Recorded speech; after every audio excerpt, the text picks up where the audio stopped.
So today we're going to be talking about this speed strength continuum. So this is just kind of a way for us to explain the relationship between how fast an object moves and how heavy the object is that you are moving, okay? So as you can see, I kind of have a little diagram here about what the actual speed strength continuum kind of looks like. So at one end you have absolute strength, okay?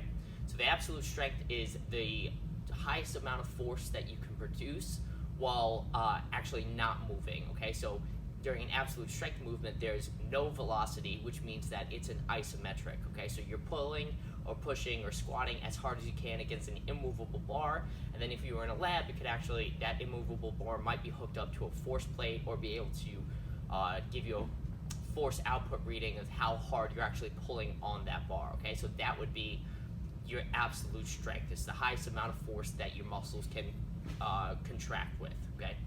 Then you, on the other side, you have absolute speed.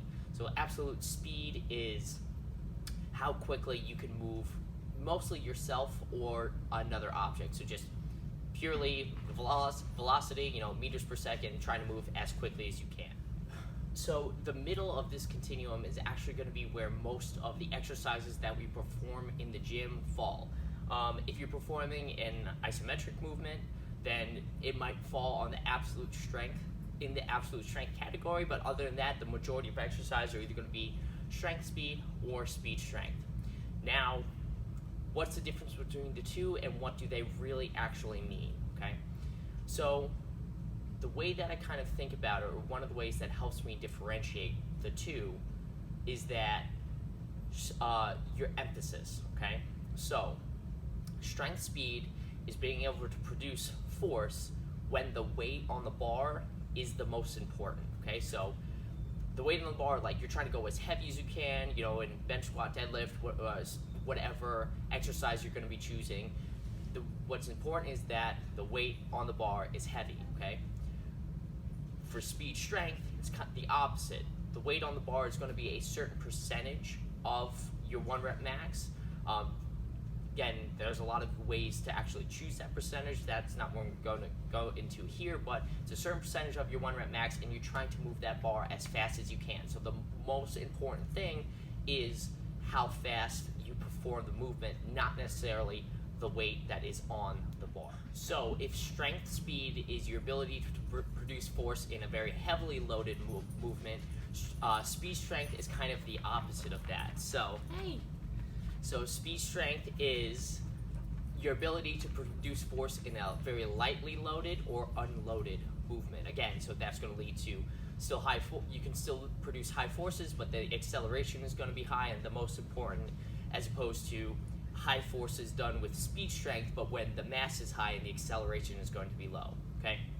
So a couple examples of this, and again, some practical examples of this.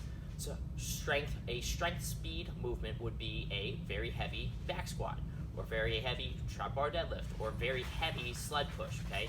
Because the weight on the bar is naturally going to reduce the speed that the object or that you yourself move, okay?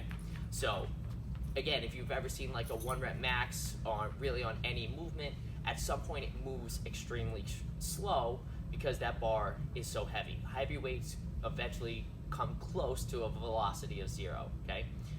With a speed strength movement, that won't ever really happen. You're continuously trying to move yourself or the bar, whatever implement that you're performing or using as fast as you can. So you can do dynamic effort, trap bar deadlifts. Sprints are still considered speed strength.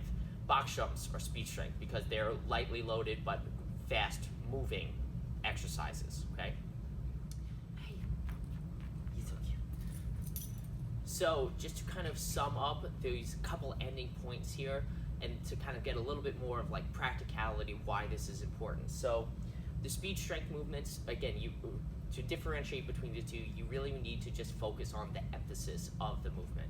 If the emphasis is strength, how heavy the object is that you're moving, then it's going to be a strength speed movement most likely, okay?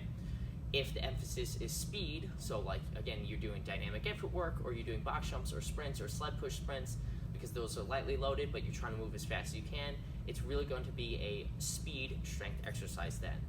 Absolute strength can happen in the gym, but again, mostly on an isometric movement, so you're not going to do those all the time. You might only do those a little bit of the time.